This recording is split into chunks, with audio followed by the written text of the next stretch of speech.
ಇನ್ನು ಜೈಲಲ್ಲಿ ಬೇಸಿಕ್ ಫೆಸಿಲಿಟಿಯನ್ನ ಕೊಡ್ತಾ ಇಲ್ಲ, ಹಾಸಿಗೆ ದಿಂಬು ಸಮೇತ ಯಾವುದನ್ನು ಕೂಡ ಕೊಡ್ತಾ ಇಲ್ಲ ಅಂತ ಹೇಳಿ ಅದೆಲ್ಲವನ್ನು ಕೂಡ ಕೊಡಬೇಕು ಅಂತ ಕೋರಿ ದರ್ಶನ್ ಪರ ವಕೀಲರು ಅರ್ಜಿಯನ್ನ ಸಲ್ಲಿಸಿದ್ದಾರೆ. ಹಾಗೂ ಮಧ್ಯಾಹ್ನ 3:30ಕ್ಕೆ ಅರ್ಜಿ ವಿಚಾರಣೆಯ ಒಂದು ಟೈಮ್ ಅನ್ನ ಕೋರ್ಟ್ ಫಿಕ್ಸ್ ಮಾಡಿದೆ, ಅಂದ್ರೆ ಮುಂದೂಡಿಕೆ ಮಾಡಿದೆ. ಬೇಸಿಕ್ ಫೆಸಿಲಿಟಿ ಬೇಕು ಅಂತ ಇದನ್ನ ಕೋರಿ ಸಲ್ಲಿಸಿದಂತ ಅರ್ಜಿ ಇದು. ಈಗಾಗಲೇ ದರ್ಶನ್ ಪರ ವಕೀಲರು ವಾದವನ್ನ ಮಂಡನೆ ಮಾಡಿದ್ದಾರೆ. SPP ಅವರು ಕೂಡ ವಾದವನ್ನ ಮಾಡಿದ್ದಾರೆ.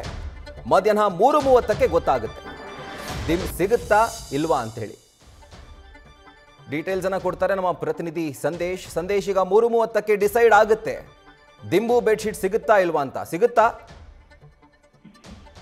ರಾಹುಲ್? ಈಗ ಸದ್ಯ ವಾದ ಪ್ರತಿವಾದವನ್ನ ಈಗಾಗಲೇ ಮಾಡಲಾಗಿದೆ. ಅಂದ್ರೆ ಪ್ರಮುಖವಾಗಿರುವಂತದ್ದು ಇಲ್ಲಿ ದಿಂಬು ಬೆಡ್ಶೀಟ್ಗೆ ಸಂಬಂಧಪಟ್ಟಂತೆ ಸಾಕಷ್ಟು ವಾದವನ್ನ ಮಾಡಲಾಗುತ್ತೆ. ಇಲ್ಲಿ ಪ್ರಮುಖವಾಗಿ ದಿಂಬು, ಹಾಸಿಗೆ ಹಾಗೆ ಬೆಡ್ಶೀಟ್ಗೆ ಸಂಬಂಧಪಟ್ಟಂತೆ ದರ್ಶನ್ ಪರ ವಕೀಲರಾಗಿರುವಂತಹ ಸುನೀಲ್ ಅವರು ವಾದವನ್ನ ಮಾಡ್ತಾರೆ. ಅಂದ್ರೆ ಬೇಸಿಕ್ ಫೆಸಿಲಿಟೀಸ್ ಅನ್ನ ಕೊಡ್ಬೇಕಾಗತ್ತೆ. ಯಾಕಂದ್ರೆ ಜೈಲ್ ಮ್ಯಾನ್ಯುಯಲ್ ಪ್ರಕಾರವಾಗಿ ಬೇಸಿಕ್ ಫೆಸಿಲಿಟಿಯನ್ನ ನಮ್ಗೆ ಕೊಡ್ಬೇಕಾಗತ್ತೆ. ಹಾಗಾಗಿ ಜೈಲ್ ಅಧಿಕಾರಿಗಳು ಈ ಬೇಸಿಕ್ ಫೆಸಿಲಿಟೀಸ್ ಗಳನ್ನ, ಈ ಸೌಲಭ್ಯವನ್ನ ಕನಿಷ್ಠ ಒದಗಿಸಲೇಬೇಕು ಅಂತೇಳಿ ಅಲ್ಲಿ ಒಂದು ಏನು ನ್ಯಾಯಾಧೀಶರ ಮುಂದೆ ಮನವಿಯನ್ನ ಮಾಡ್ಕೊಳ್ತಾರೆ. ಜೊತೆಗೆ ಬಟ್ಟೆ, ಆಹಾರ ಹಾಗೆ ಬೇಸಿಕ್ ಸೌಲಭ್ಯಗಳೇನಿರ್ತವೆ ಇದನ್ನ ಕೊಡ್ಬೇಕಾಗತ್ತೆ. ಯಾಕಂದ್ರೆ ಸ್ವೆಟರ್, ಬೆಡ್ಶೀಟ್ ಅನ್ನ ಕೂಡ ಅಲ್ಲಿ ಕೊಡೋದಕ್ಕೆ ಅನುವು ಮಾಡ್ಕೊಡ್ತಾ ಇಲ್ಲ. ಜೊತೆಗೆ ಶೂ ಅನ್ನ ಕೂಡ ಒಳಗಡೆ ಹಾಕೊಂಡು ಹೋಗೋದಕ್ಕೆ ಬಿಡ್ತಾ ಇಲ್ಲ. ಜೊತೆಗೆ ಊಟವನ್ನ ನೀಡುವಂತ ಸಂದರ್ಭದಲ್ಲಿ ಆ ಊಟವನ್ನ ಬಿಸಾಕುವಂತ ಕೆಲಸವನ್ನ ಅಲ್ಲಿನ ಜೈಲಿನ ಸಿಬ್ಬಂದಿ ಮಾಡ್ತಾ ಇದ್ದಾರೆ. ಜೊತೆಗೆ ಕಾಂಡಿಮೆಂಟ್ಸ್ಗೆ ಹಣವನ್ನ ಕೊಡೋದಕ್ಕೆ ಬಿಡ್ತಾ ಇಲ್ಲ. ಯಾಕಂದ್ರೆ ಅವೆಲ್ಲವೂ ಕೂಡ ಲೀಗಲ್ ಆಗಿದೆ.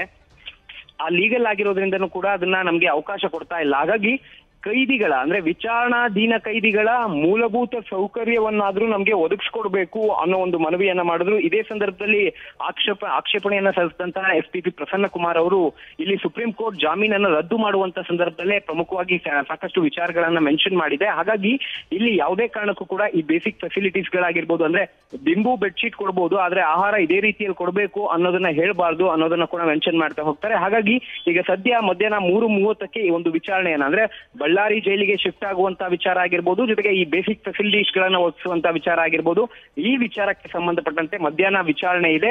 ಈಗಾಗಲೇ ದಿಂಬು, ಹಾಸಿಗೆ, ಬೆಡ್ಶೀಟ್ಗೆ ಸಂಬಂಧಪಟ್ಟಂತೆ ದರ್ಶನ್ ಪರವಾಗಿ ವಕೀಲ ಸುನೀಲ್ ಅವರು ವಾದವನ್ನ ಮಾಡಿದ್ರೆ, ಈ ಬಳ್ಳಾರಿಗೆ ಶಿಫ್ಟ್ ಮಾಡೋದಕ್ಕೆ ಸಂಬಂಧಪಟ್ಟಂತೆ ಈಗ ಸಂದೇಶ್ ಚೌಟ ಅವರು ಮಧ್ಯಾಹ್ನ ವಾದವನ್ನ ಮಂಡನೆ ಮಾಡಲಿದ್ದಾರೆ. ವಾದ ಪ್ರತಿವಾದವನ್ನ ಆಲಿಸಿ ಇವತ್ತೇ ನ್ಯಾಯಾಧೀಶರು, 64ನೇ CCH ನ್ಯಾಯಾಲಯದ ನ್ಯಾಯಾಧೀಶರು ಇವತ್ತೇ ಆದೇಶವನ್ನ ಪ್ರಕಟಿಸ್ತಾರಾ ಅಥವಾ ಆದೇಶವನ್ನ ಕಾಯ್ದಿರಿಸ್ತಾರಾ ಅನ್ನೋದನ್ನ ಕಾದ್ ನೋಡ್ಬೇಕಾಗಿದೆ. ಅದ್ರ ಮೇಲ್ನೋಟಕ್ಕೆ ಬೇಸಿಕ್ ಫೆಸಿಲಿಟೀಸ್ಗಳು, ಅಂದ್ರೆ ದಿಂಬು, ಹಾಸಿಗೆ, ಬೆಡ್ಶೀಟ್ ಸಿಗುವಂತ ಚಾನ್ಸಸ್ ಇದೆ. ಆದ್ರೆ ಅದನ್ನ ಯಾವ ರೀತಿ ಒದಗಿಸ್ಬೇಕು, ಅಂದ್ರೆ ಇವ್ರ ಮನೆಯಿಂದ ಕೊಡುವಂತದ್ದ ಅಥವಾ ಅಲ್ಲೇ ಜೈಲಿನ ಸಿಬ್ಬಂದಿ ಮತ್ತೆ ಎಕ್ಸ್ಟ್ರಾ ಬೆಡ್ಶೀಟ್ ಮತ್ತೆ ದಿಂಬನ್ನ ಕೊಡ್ತಾರ, ಅದನ್ನ ಆ ಒಂದು ಆದೇಶದಲ್ಲಿ ಏನ್ ಹೇಳ್ತಾರೆ ಅನ್ನೋದನ್ನ ಕಾದ್ ನೋಡ್ಬೇಕಾಗಿದೆ. Rahul. Right Sandesh, thank you ಡೀಟೇಲ್ಸ್ಗೆ. ನ್ಯೂಸ್ ಫಸ್ಟ್, ನಿರ್ಭೀತಿಯಿಂದ ನಿಮ್ಮ ಪರವಾಗಿ.